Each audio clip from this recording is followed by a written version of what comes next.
Bienvenidos y bienvenidas a Enclave Política. En Perú este año hubo un cambio de gobierno y muchos esperan que también ocurra un cambio de modelo económico, político y social. Un deseo latente que el 2022 deberá concretarse, dicen algunos. Aunque la posibilidad de una constituyente se aleja cada día más del debate político, la élite empresarial y los partidos desestabilizadores siguen en su campaña de zapa para intentar sacar del poder al presidente Pedro Castillo. Por eso es importante evaluar lo ocurrido en el año que termina para pensar e imaginar cómo se dibuja el panorama del 2022. Y por eso también hemos invitado al sociólogo y catedrático Nicolás Lynch, a quien le damos la más cordial bienvenida y de entrada le preguntamos si efectivamente el 2022 constituye un año positivo para los peruanos y para las peruanas. Bienvenida, Nicolás. Muchas gracias, Orlando, por la entrevista y un gusto estar en tu programa nuevamente. Creo que en el 2021, indudablemente, que el triunfo de Pedro Castillo es un hecho no solo coyuntural, sino histórico en el Perú, ¿no? Un hombre que viene de abajo, un dirigente popular que logró el triunfo, ajustado es cierto, pero el triunfo en las elecciones generales de este año 2021, ¿no? Como decía algún amigo, esto no es solo un hecho político, es también un hecho sociológico de primera magnitud en el país, ¿no?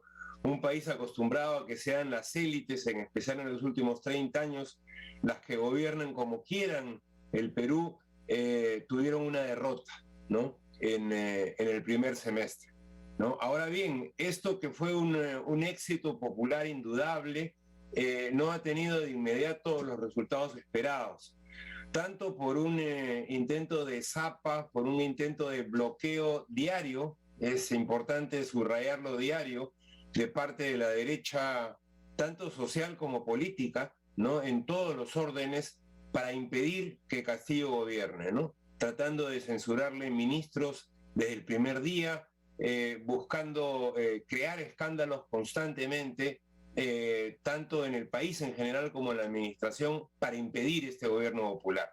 Pero también creo yo que han habido graves errores de parte del gobierno de Castillo, ¿no? Graves errores que tienen que ver en primer lugar con la precariedad de la coalición política que lo lleva al gobierno, que lo lleva a ganar las elecciones, ¿no? Las contradicciones que ha habido entre el grupo de Castillo, más asociado al sindicalismo magisterial, y el Partido Perú Libre, que es el partido por el cual él postula y gana finalmente las elecciones, ¿no? Cada uno que creyéndose dueño del triunfo electoral, y esto ha llevado a un desgaste que no ha permitido, en mi concepto, enfrentar de la mejor manera a la derecha en el Perú. Al mismo tiempo, digamos así, el amateurismo, la falta de experiencia política del equipo que llega al gobierno ha llevado también a errores en el curso del gobierno mismo, que han ido desde errores en la gestión hasta escándalos de corrupción que el gobierno no ha sabido enfrentar, no ha sabido manejar adecuadamente, usando más la táctica del retroceso frente a la derecha que la táctica de, bueno, la investigación cuando los problemas eran reales, o el confrontar, ¿no? Cuando a todas luces se veía que eran problemas inventados para impedir la gestión de Castillo, ¿no? Este conjunto de cosas nos han llevado casi al final del año a lo que ha sido este intento de vacar al presidente por parte de la derecha, ¿no?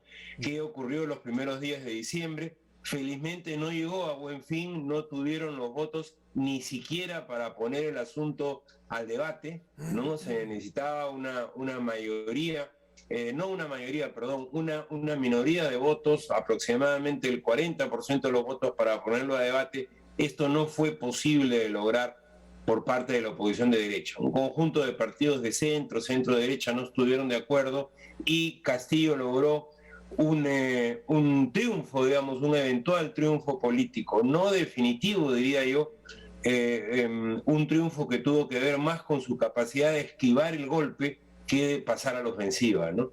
Entonces esto nos coloca en una situación complicada, en una situación difícil, de cara, no diría solo al próximo año, de cara a las próximas semanas y meses, ¿no? En el gobierno del Perú.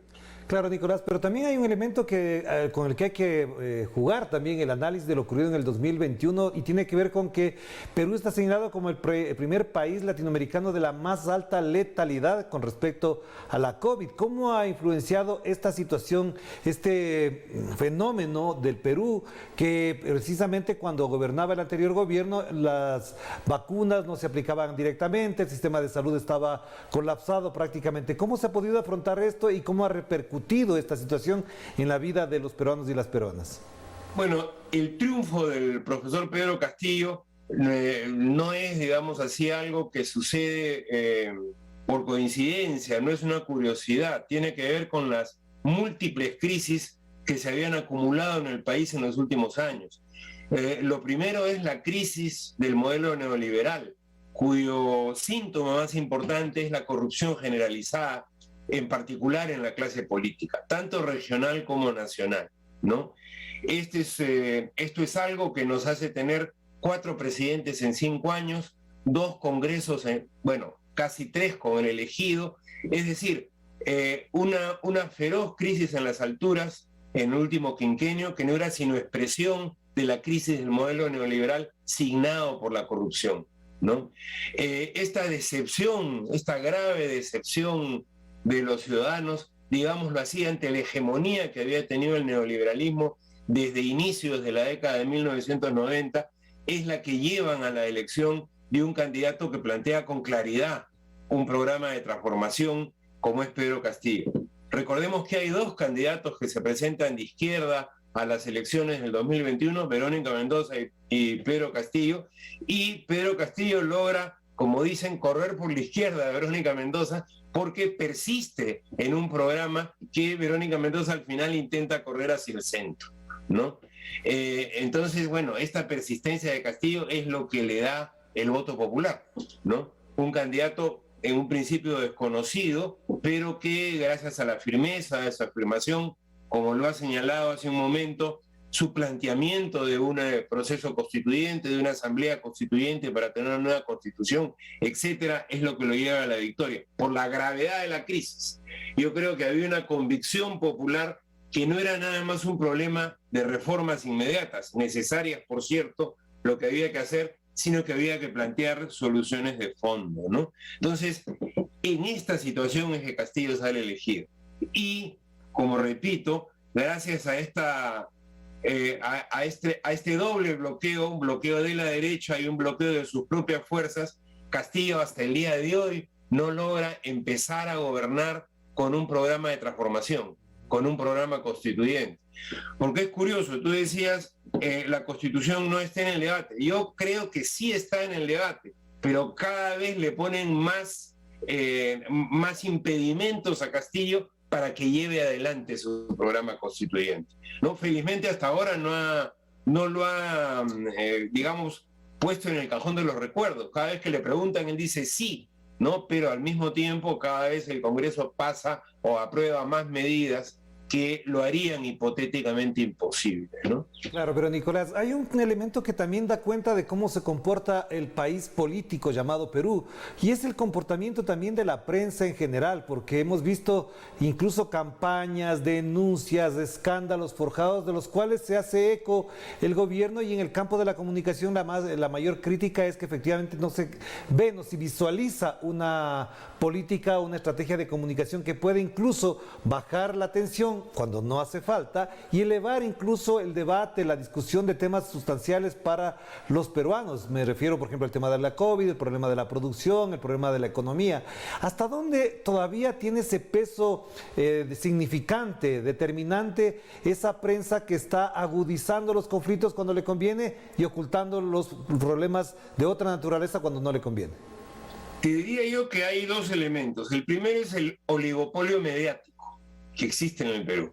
Digamos, hay un grupo, el grupo El Comercio, que controla el 70% de la prensa escrita, o sea, es dueño del 70% de la prensa escrita y del 80% de la televisión, tanto la televisión abierta como de paga, ¿no? Entonces, tenemos, digamos, este monopolio que impone su agenda en general en el país y en especial la agenda diaria de la política nacional, ¿no?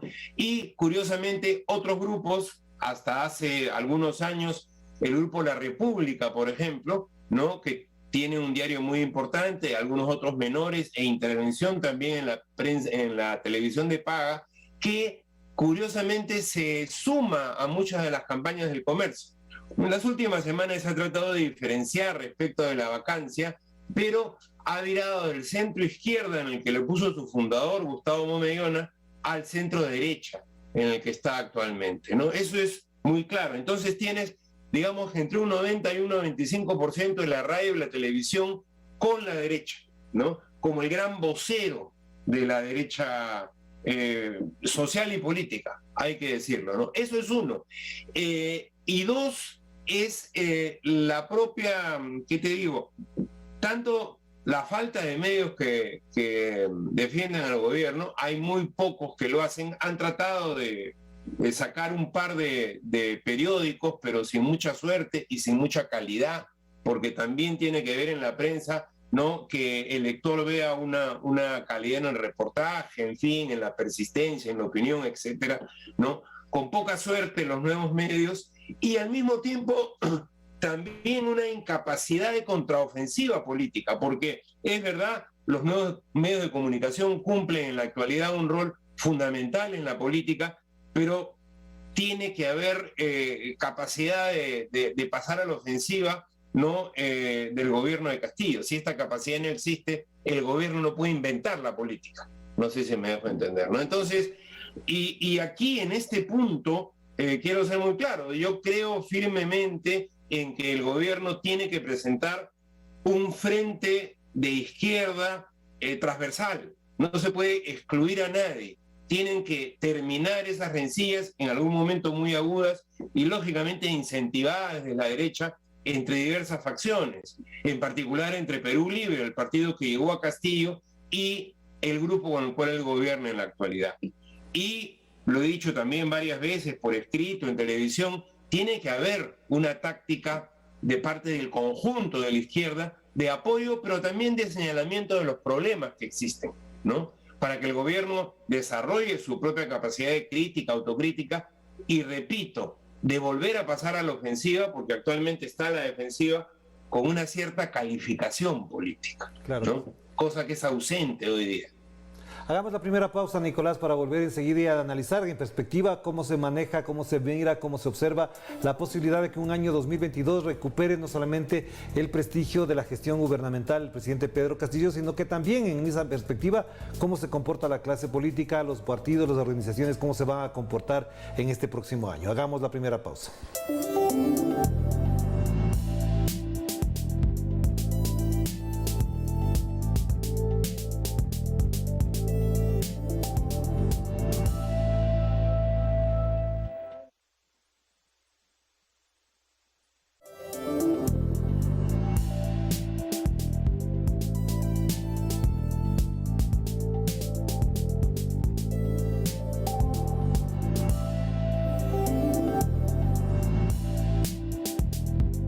Estamos de vuelta aquí en Enclave Política. Vamos a seguir conversando desde Lima con Nicolás Lynch a propósito de lo que ocurre en Perú.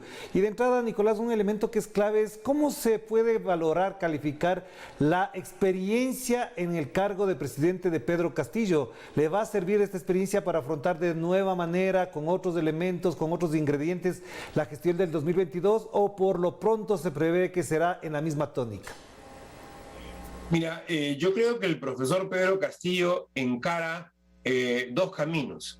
La vacancia momentáneamente al menos ha quedado de lado, pero tiene frente a sí enfrentar el intento de domesticación de parte de la derecha a través de partidos, medios, voceros, etcétera.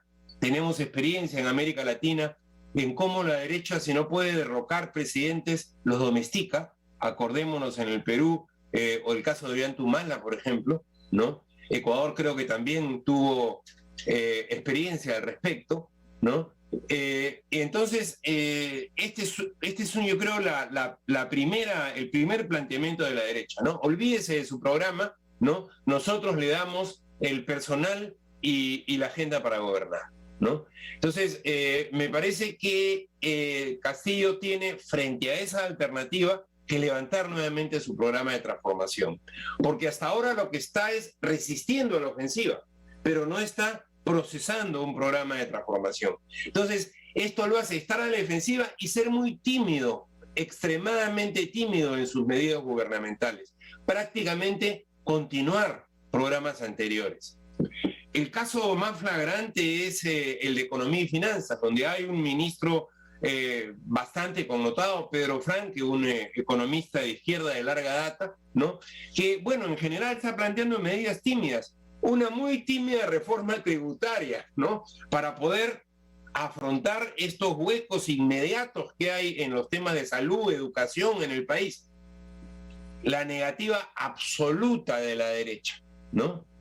No es una reforma tributaria profunda, no es la que a mí me gustaría, la que creo que el país necesita, es una reforma tributaria muy inicial, no le deja hacer nada a la derecha. Entonces yo creo, por eso te digo, tiene que haber una reconfiguración del gobierno, pero en un sentido de transformación, no en un sentido de domesticación, con una agenda muy clara hacia adelante, ¿no? Y enfrentar a la derecha, sí, por supuesto que hay que enfrentar a la derecha, pero sobre la base de una agenda de transformación, que la propia población también se dé cuenta que es a su favor. Y sobre esta situación, relanzar el proceso constituyente. Yo soy uno de los firmes promotores del proceso constituyente. Hoy en el Perú estamos empezando desde hace un mes aproximadamente un programa que se denomina Iniciativa Constituyente, donde estamos yendo a diferentes regiones, desarrollando talleres, conferencias sobre la necesidad de una nueva constitución a través de una asamblea constituyente. O sea, promover la pedagogía constituyente, promover el debate constituyente. Creo que es central hoy en el Perú. Relacionar esas medidas inmediatas indispensables de cambio con el debate sobre por qué una nueva constitución.